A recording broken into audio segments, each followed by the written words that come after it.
Welcome to Suman TV. నేను మీ నవీన్. ప్రస్తుతం నేను జయంతి మల్టీ స్పెషాలిటీ హాస్పిటల్లో ఉన్నాను. మనతో ఉన్నారు ప్రముఖ గ్యాస్ట్రో ఎంట్రాలజిస్ట్, అదేవిధంగా laparoscopic surgeon doctor Ravikumar Sunkar గారు. హాయ్ సార్, నమస్తే అండి. నమస్తే నవీన్.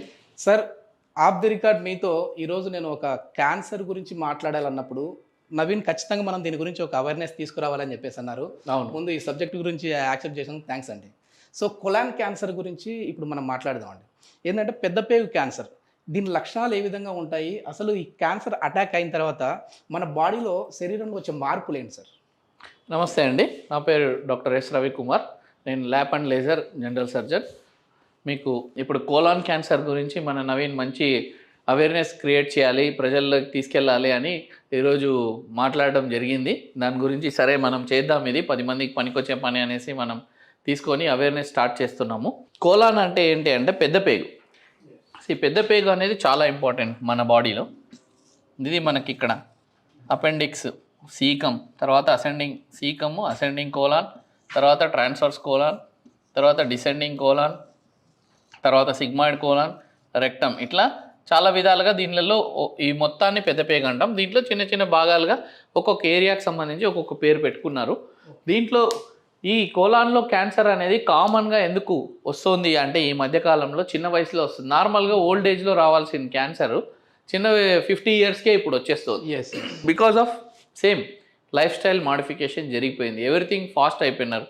అన్ని స్పైసీ ఫుడ్లు తీసుకోవడము, లేకపోతే లో fibre diet, high calorie food తీసుకోవడము, వీటి వల్ల ఏమవుతుందంటే మలబద్ధక వ్యాధి అనేది వస్తుంది. మలబద్ధక వ్యాధి రావడం వల్ల ఎక్కువసేపు ఇంటెస్టైన్లో అవన్నీ ఉండడము, కార్సినోజెనిక్ ఐటమ్స్ అన్నీ ఉండడం వల్ల ఏమవుతుందంటే there is a high chances of colon cancer. So colon క్యాన్సర్ని అసలు ఎలా మొదలవుతుంది, మనకి ఎలా తెలుస్తుంది మనకు ఉందా లేదా క్యాన్సర్ అనేది అంటే వెరీ సింపుల్ అండి. పేషెంట్కి వచ్చేసేసి సిమ్టమ్స్ స్టార్ట్ అవుతాయి. ఫస్ట్ ఏంటి అంటే వాడికి డిస్కంఫర్ట్ ఉంటుంది, బాడీ డిస్కంఫర్ట్ ఉంటుంది, కడుపులో కూడా డిస్కంఫర్ట్ ఉంటుంది.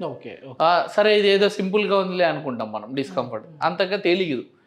తర్వాత నెక్స్ట్ వచ్చి కాన్స్టిపేషన్, మలబద్ధకం అనేది షురూ అవుతుంది. ఒక్కొక్కసారి మలబద్ధకం రావచ్చు, ఒక్కొక్కసారి అన్నీ కలిపి ఉండొచ్చు, ఒక వ్యక్తికి ఒకటే ఎక్కువగా ఉండొచ్చు. సో మలబద్ధకం, లేకపోతే మోషన్లో బ్లడ్ పడడం, రక్తం పైల్స్ ఉంది అని వాడు అనుకుంటాడు, కానీ లోపల చూస్తే అల్సరేటివ్ గ్రోత్ అంటాం. అంటే క్యాన్సర్ గడ్డ పగిలి బ్లీడింగ్ స్టార్ట్ అవ్వడం, ఇది జరుగుతుంది.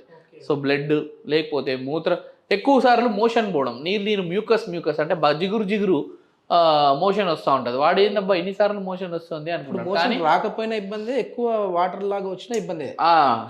మన క్యాన్సర్ గడ్డ పైన ఉన్న బంక జారి మోషన్ లాగా వస్తూ ఉంటుంది. సో వాడేమనుకుంటాడు మోషన్ వస్తుంది, కడుక్కుంటూ ఉంటాడు, కానీ అదేంది క్యాన్సర్ నుంచి వస్తున్న మ్యూకస్. సో మోస్ట్ కామన్గా వాడికి అబ్డామిన్ డిస్కంఫర్ట్ కానీ, లేకపోతే కడుపు నొప్పి రావడం కానీ, లేకపోతే జిఐ సిమ్టమ్స్ లైక్ గ్యాస్ లాగా ఉండడము, లేదా బ్లడ్ పడడము, కాన్స్టిపేషన్ ఉండడము, లేకపోతే మ్యూకస్ డయేరియా రావడము. తర్వాత వీటి వల్ల ఏమవుతుందంటే బ్లడ్ లాస్ అవ్వడం వల్ల వాడి బాడీలో రక్తక్షీణత అనేది డెవలప్ అవుతుంది. ఏ పని చేయలేని పరిస్థితి, ఏదైనా చేయాలన్నా కానీ తొందరగా అలసట అనేది ఉంటుంది. తర్వాత బాడీలో వెయిట్ లాస్ అనేది ఉంటుంది. సో ఆటోమేటిక్గా జీర్ణం లేదు, జీర్ణశక్తి సరిగ్గా లేదు, దానివల్ల రక్తం లాస్ అవుతున్నాడు, ఏ పని చేయలేని పరిస్థితి, ఆటోమేటిక్గా వెయిట్ లాస్ అయిపోతారు. సో ఇది మనకి సిమ్టమ్స్ అన్నమాట. ఒక్కొక్కసారి అసలు దీన్ని ఎలా పసిగట్టాలి, మనము దీన్ని ఎలా అవాయిడ్ చేయాలి, ఇది రాకుండా మనం ఎలా చూసుకోవాలి అంటే దీంట్లో రిస్క్ ఫ్యాక్టర్స్ అనేవి ఉంటాయి. What are the risk factors? ఇప్పుడు రిస్క్ ఫ్యాక్టర్స్ ఏంటంటే ఓల్డ్ ఏజ్లో ఇలాంటి కంప్లైంట్స్ ఉన్నాయంటే ఇమీడియట్గా మనము డాక్టర్ని వెళ్ళి కలవాలి. వాళ్ళు నెక్స్ట్ ఏం చేస్తారు అనేది నెక్స్ట్ కథ.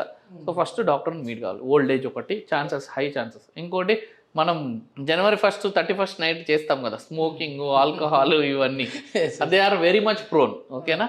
Smoking is very very high risk than alcohol, 40 times.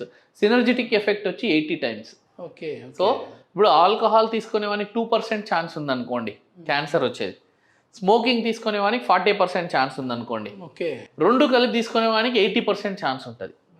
Chance అనేది సినర్జిటిక్ ఎఫెక్ట్ అనేది స్మోకింగ్ వల్ల ఎక్కువైపోతుంది.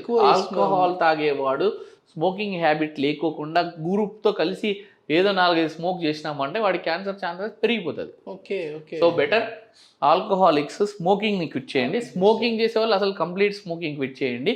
దెన్ ఆల్కహాల్ తీసుకునే వాళ్ళు హై మోతాదులో తీసుకునే వాళ్ళు ఒకటేసారి ఆపలేము, మేము హ్యాబిచ్యుయేట్ పడ్డాము అంటే తక్కువ మోతాదులో మీ డాక్టర్ని కన్సల్ట్ అయ్యి దానికి మెల్లగా దాని నుంచి ఆ బలహీనత నుంచి బయటికి రావడానికి ట్రై చేయొచ్చు. ఎస్. అవి కాకుండా హై ఫైబర్ డైట్ తీసుకోవడం ప్రాక్టీస్ చేయాలి. లో fibre diet, high calorie diet తీసుకోవడం మానేసేసి, ఇవన్నీ రిస్క్ ఫ్యాక్టర్స్. ఇది కాకుండా ఏంటంటే ఫ్యామిలీలో కూడా రన్ అవుతుంటుంది.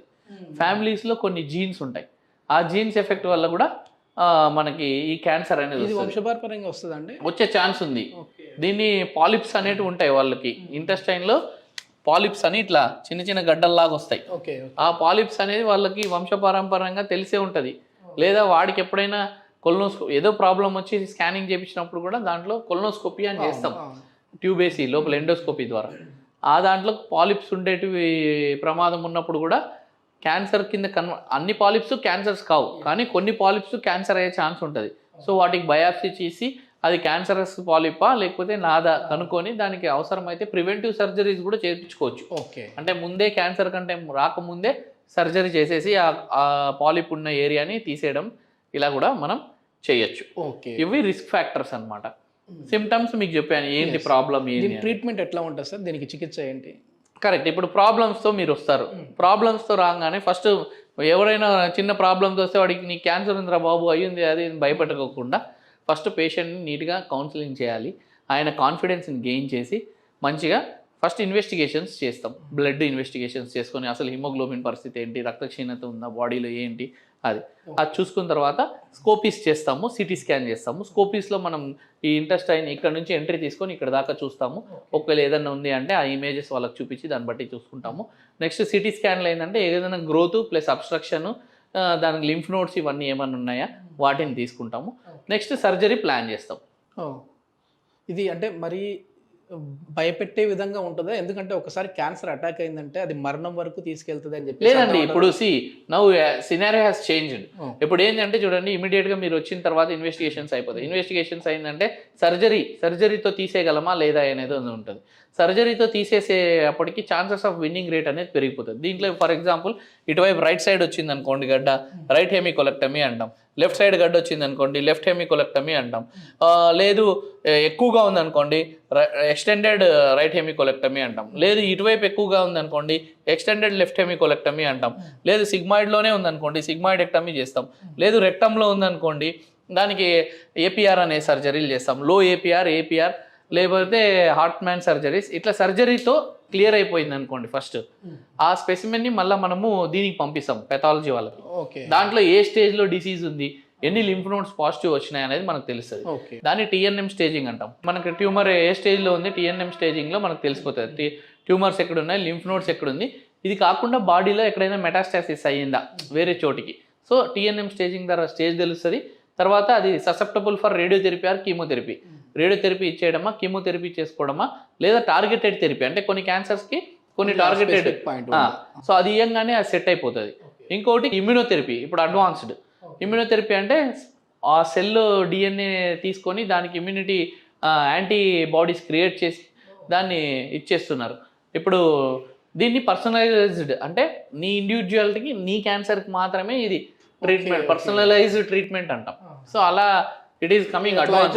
కమింగ్ డేస్ లో క్యాన్సర్ ని వి కెన్ బీట్. ఎట్లయితే మన బాడీలోంచి పిఆర్పి అనేది ఎట్లా తీస్తా ఉన్నారు అదే విధంగా అంతే.